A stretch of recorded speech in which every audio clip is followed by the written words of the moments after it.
नमस्कार, स्वागत है आपका। बात हम यहाँ पर अब चाय पे करेंगे, जहाँ पर टी एसोसिएशन ऑफ इंडिया के प्रेसिडेंट संदीप सिंघानिया हमारे साथ हैं। संदीप जी नमस्कार, स्वागत है आपका सीएनबीसी आवाज़ पे। और मैं टी एसोसिएशन ऑफ इंडिया की एक रिपोर्ट पढ़ रही थी जिसके हिसाब से इस बार 60 मिलियन केजीज का लॉस हम अक्टूबर एंड तक ऑलरेडी दर्ज कर चुके हैं और आगे जाकर शायद ये नंबर बढ़ता हुआ नजर आएगा।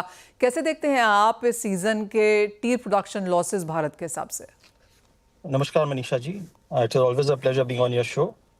आपने सही कहा कि till October 60 million production down है इंडिया में, और which is majorly contributed by north India.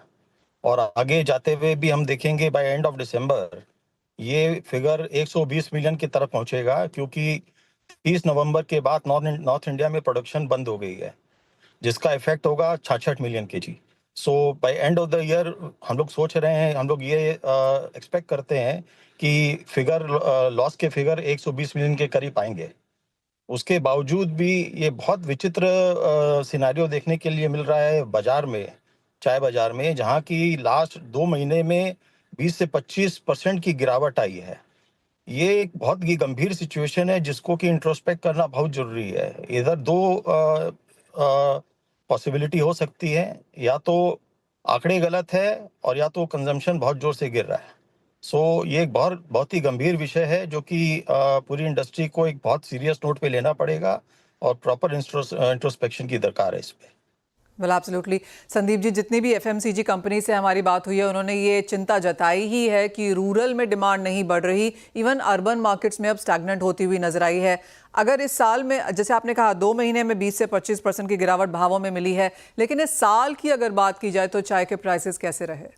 शुरू के 6 महीने प्राइसेस वर बॉइंट, जहाँ की 15 से 20% की तेजी देखी गई थी।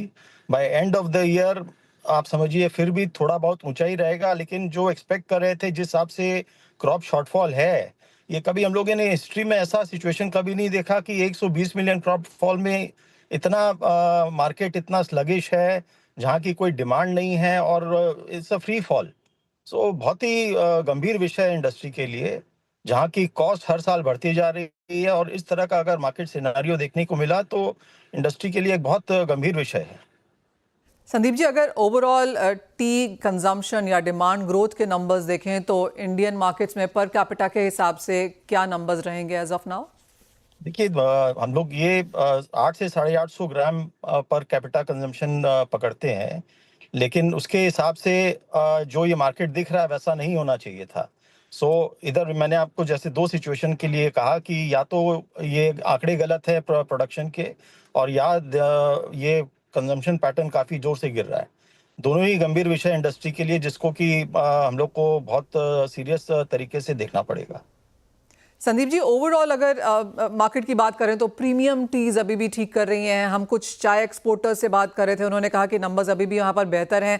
तो आप कहेंगे दो मार्केट्स में भी ये डिवाइड यहाँ पर होता हुआ नजर आ रहा है। एक तो बेसिक डिमांड है जो बढ़ नहीं रही, और दूसरी तरफ प्रीमियम टीज हैं जहाँ पर हम नित्य नए इनोवेशन आते हुए देख रहे हैं। बहुत आप सही कह रहे हैं कि जो आज के दिन एक कैटेगराइजेशन हो गया चाय मार्केट में, जो अच्छी चाय है, जो क्वालिटी प्रीमियम चाय है, वो आज के दिन भी आप समझिए 100 से 125 रुपए के फर्क में बिक रही है। नीचे के लेवल आप पकड़ सकते हैं 100 रुपए, और ऊपर के लेवल पकड़ सकते हैं 300 रुपए। So there is a complete demarcation between quality and non quality. लेकिन दुर्भाग्यवश जो मेजर वॉल्यूम है वो नॉन क्वालिटी की सेगमेंट में है। तो ये आई थिंक ये कलेक्टिव रिस्पॉन्सिबिलिटी होनी चाहिए between the producer and the buyer, कि जहाँ की दोनों तरफ ही एक समीकरण होना होगा कि लोग क्वालिटी की तरफ ध्यान दें, कंज्यूमर तक अच्छी क्वालिटी की चाय पहुंचाएं। मैं प्रोड्यूसर की तरफ से बोल रहा हूँ, बायर्स की तरफ से बोल रहा हूँ, कि यदि बायर भी चूजी हो कि वो क्वालिटी चाय खरीदें, कंप्लाइंट चाय खरीदें, तो ये मार्केट के लिए बहुत कंजम्पशन और मार्केट दोनों के लिए बहुत ही अच्छा होगा।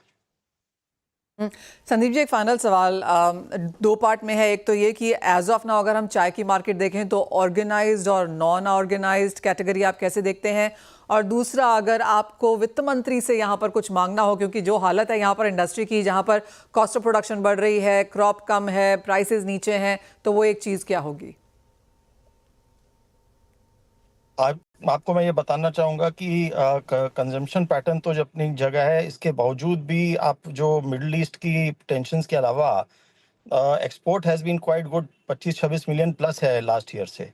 और कंजम्पशन पैटर्न यदि अगर हम लोग क्वालिटी को नहीं सुधारें और कंप्लायंट चाय नहीं बनाएं, तो ये पैटर्न मेरे को बहुत गंभीर सिचुएशन दिखाई दे रही है आगे, जहाँ की कंजम्पशन पैटर्न फर्दर डाउन हो सकता है।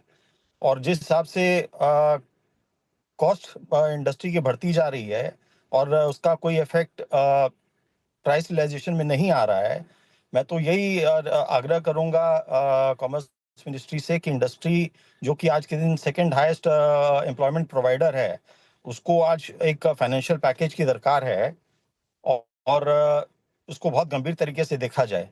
नेपाल से कई चाय इंपोर्ट हो रही है जो कि इस लोकल मार्केट को खराब कर रही है, उसको चेक किया जाए और जेनरिक प्रमोशन के लिए एक फंड एलोकेट किया जाए, जिससे कि हम एक अच्छे तरीके से चाय की मार्केटिंग कर पाएँ और लोगों तक ये एक संदेश पहुंचा पाएँ कि यूएस एफडीए ने तो हेल्दी ड्रिंक डिक्लेयर कर दिया है चाय को।